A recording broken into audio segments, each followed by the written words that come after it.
This is episode 2, The Baker Act, The Battle We Didn't See Coming.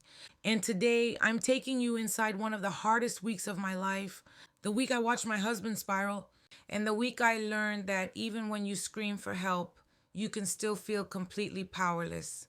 The day before my husband's first suicide attempt, we had an appointment with his new counselor. We walked in, and immediately the counselor asked, "What's going on with you today? You don't look well." My husband wasn't acting like himself. His energy was off. His silence was louder than any words. The counselor gently suggested, "If you're not feeling well, maybe you should go to the ER." But here's where it gets complicated. Unless a person explicitly says, "I'm going to harm myself or someone else," no one can initiate a Baker Act, and my husband didn't say it. He just sat there calm, controlled.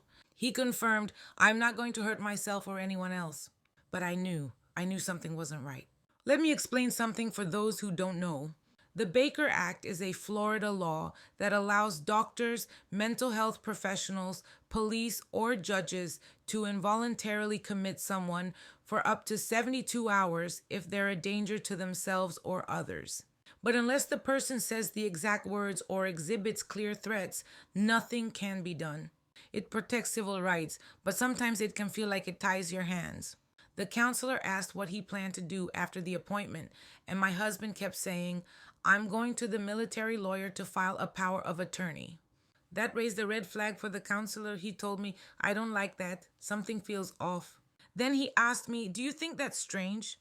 And honestly, I said no, because we had been talking about doing that for months. It didn't feel alarming.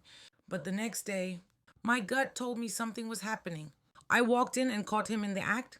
His first suicide attempt. He didn't want to go to the ER. He begged me not to call anyone, but he agreed to go to the VA in Tallahassee. When we got there, he met with the psychologist on call. And this time she invoked the Baker Act. And just like that, he was no longer in our hands. The hospital took custody. I couldn't bring him food. I couldn't visit. He was starving, but I couldn't feed him. I was told to leave. They told me I couldn't be there. And that's when I felt like I shattered into 1,000 pieces. Powerless.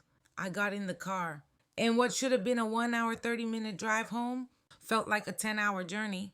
I was driving home alone, without him in the passenger seat for the first time in years. And our house, it felt haunted. Haunted by everything we never said. Haunted by how close I came to losing him. He stayed longer than the usual Baker Act, more than 10 days. And when he came home, we had a quiet evening.